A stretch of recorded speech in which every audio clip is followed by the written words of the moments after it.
көп ата-аналардың жіберетін қателігі осы тұста. Барлық нәрсені жинап алып келіп, қазір соның зардабын көріп жатырмыз. Неге? Себебі бірінші кезекте бізде рацион бұзылған. Құрметті аналар, Абылай Қалдарбек YouTube каналына қош келдіңіз. Бүгінгі тақырыпта мен мынау баласының іші қататын, үлкен дәретке шығуы проблема, үлкен дәретке шығуы ұзақ уақыт алатын, немесе мынау тамақ жегеннен кейінгі үлкен дәреттің іркілісі туралы айтатын боламыз. Арнаға тіркеліп, бізбен бірге болыңыз, лайк басып, ойыңызды комментарийде қалдырып кетіңіз. Келесі видеоны қай тақырыпта түсірейік, ол да бізге маңызды. Барлық комментарийді оқимыз. Сіз ойыңызды міндетті түрде жазып кетіңіз. Қазіргі уақытта көптеп кездесіп жатады балаларда іштің қатуы. Неге? Себебі бірінші кезекте бізде рацион бұзылған. Көп ата-аналардың жіберетін қателігі осы тұста. Себебі балаға уақытылы қосымша тамақтануды қоспайды. 6 айдан кешіктіріп, немесе 6 айға дейін прикормды қосып қояды. Баланың жалпы фермент түзілуін, баланың іштегі сіңірілу механизмін осылай біз құртып жатамыз. Бізде қазіргі 2 жасар, 3 жасар, 5 жасар баламыздың ішінің қатып қалуы, ол сол 6 айлық кезінен басталған.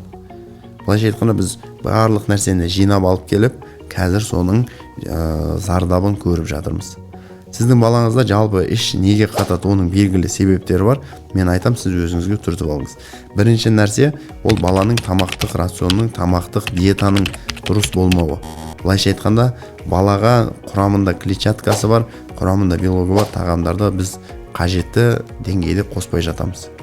Баланың жалпы іші қатпау үшін егер біз жасайтын әрекеттер, ол тағамның құрамына бізде бірінші кезекте свекло, жеміс жидектер, мынау және де курага бізде жақсы көмектесіп жатады. Чернослив құрамында тоже клетчатка өте көп. Осыларды қоссаңыз болады. Овощный пюрелерді, овощный рагуларды қосымша выпечкаларды сіз қосып отыруыңыз керек. Оның барлығы мына үлкен дәреттің консистенциясына, қоюлығына, кишечниктің, ішектің моторикасына дұрыс жұмыс жасауына өз септігін тигізеді. Ал екінші нәрсе, ол бізде ферментопатия. Ішектегі ферменттің жетіспеуінің салдарынан баланың жеген, тұтынған нәрселері дұрыс қорытылып, дұрыс сіңірілмейді. Неге фермент аз? Себебі бізде балада қимыл қозғалыс біріншіден төмен. Екіншіден тамақпен түсетін табиғи ферменттердің болмауы. Қазір барлығымыз фастфудқа, мына қосымша сырттан алғызатын жедел, жылдам дайын болатын тағамдарға құмар болып кеттік. Оның барлығы баланың ішек құрылысын бұзады. Сізге соны тұтынған уақытта мүмкін ешқандай зиян, ешқандай бір көрініс көрсетпегенмен, алдағы уақытта ол өте балаға осындай запор, қиналу, сондай нәрсеге алып келеді. Үшінші, баланың ішінің қатуы, ол дефекациядан, яғни үлкен дәретін шығарудан қорқу. Ол психоэмоционалды деңгейде орталық жүйке жүйесіне мидан келетін сигнал, қорқыныш, үрей. Себебі бір күндері сіздің балаңыз іші қатқан уақытта бәлкім ауырсыну болған, немесе горшоктан ыңғайсыз отырып, горшокқа жаңағыдай үлкен дәретін шығарғаннан кейінгі баланың таза бедренный сустақтағы қан айналым бұзылады да, аяқ ұйып қалуы мүмкін. Сондай нәрселер болмау үшін подсознанияда балада сондай қорқыныш қалып кетеді, сол нәрсені жеңе алмауға. Ал тағы айтатын болсақ, бізде мынау ішекте, кишечникте лактобактерия, бифидобактерия, өзінің условно патогенный флорасы бар. Былайша айтқанда бактериялар бар ол жерде. Қоздырғыштар, который біздегі тағамның расщеплениясіне, ол жердегі сіңірілуге барлығына жауап береді. Осы компоненттердің жетіспеуі. Бұның барлығын қалай біз реттеуімізге болады? Бірінші кезекте капрология, бактериоз, калный дисбактериоз тапсырасыз. Бактериозда, дисбактериозда сізде қай компонент жетіспейді, қайсысы төмен, барлығын анализдер көрсетіп береді. Сол анализдегі бұзылысты, сол анализдегі төмен болған көрсеткіштің барлығын ретке келтіру арқылы, рационды түзету арқылы сіз балаңыздың запорынан толық құтыла аласыз. Және мен ұсынатын, іші қататын балаларға ұсынатын бірнеше өзімнің практикалық тұрғыда қолданып жүрген препараттарым бар. Соларды қолдансаңыз болады. Мысалы, баласын іші қататын балаларда интестибактериофаг өте керемет көмектеседі. Ол баланың іші өткен кезде де, іші қатқан кезде де ішектің қалыпты нормаға қарай құрылысын алып келуге көмектеседі. Яғни таңертең кешкісін аш қарынға тамақтан 1 сағат алдын қолдансаңыз, ол ішек флорасын реттеп отыратын болады. Екінші мен ұсынатын препарат ол слабительный ретінде дюфалак.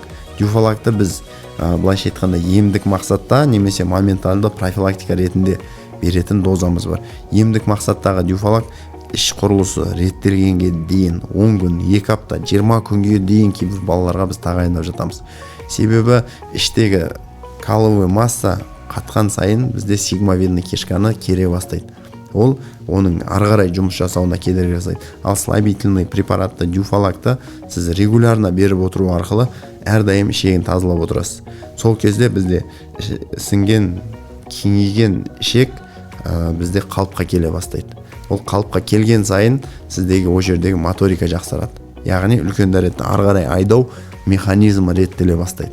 Осының барлығы іш қату бұл белгілі бір препаратты бере салып құтылып кететін проблема емес. Себебі баладағы ең қиын нәрсе ол мына ішектің жұмысын реттеу. Себебі әр компонент өз орнына қойып шығу, барлығын реттеп шығу бұл ұзақ уақытты талап ететін біздегі процесс. Іш қатудың тағы бір себебі ол бізде мына іштегі паразиттер, құрттар. Мен YouTube арнамда именно осы құртқа байланысты құрттың белгілері, құтылу, құрттан толық айығу туралы рилс салып қойғам. Сол видеоны сіз толық көріп шығып, балаңызда құрттың егер симптомдары болса, сол видео нұсқамасы бойынша балаңызды ары қарай тексерсеңіз болады. Ал іш қатып, егер осы нәрседен сіз зардап шегіп, балаңыздың жалпы қиындыққа ұшырап жүрсе, сіз төмендегі номерге хабарласу арқылы консультацияға алып келе аласыз. Біз сіздің балаңызды толық зерттеп, балаңыз іші реттелгенге дейін сопровождение жасайтын боламыз. Рационнан бастап жейтін тағамын қадағалап, оның мөлшерін барлығын сізге расписать етіп, дәрі-дәрмекпен және ішке қосымша тағамдық өнімдерді подбор жасап, балаңызды ішін дұрыс тұрақты жүретін деңгейге жеткізуге болады. Ол үшін бізге определенный уақыт керек, сіздің тараптан ынта керек және сізден азғантай уақыт керек болады. Осы нәрсені ұштастыру арқылы балаңыздағы запорды, іш қатуды біз толық реттей аламыз. Хабарласыңыздар, арнаға тіркеліп қойыңыз. Қосымша сұрақтарыңыз болса, басқа тақырыпты төңірегінде сұрағыңыз болса, комментарийге қалдырыңыз. Біз барлық комментарийді оқып, толық сізге жауап беруге әрекет жасайтын боламыз.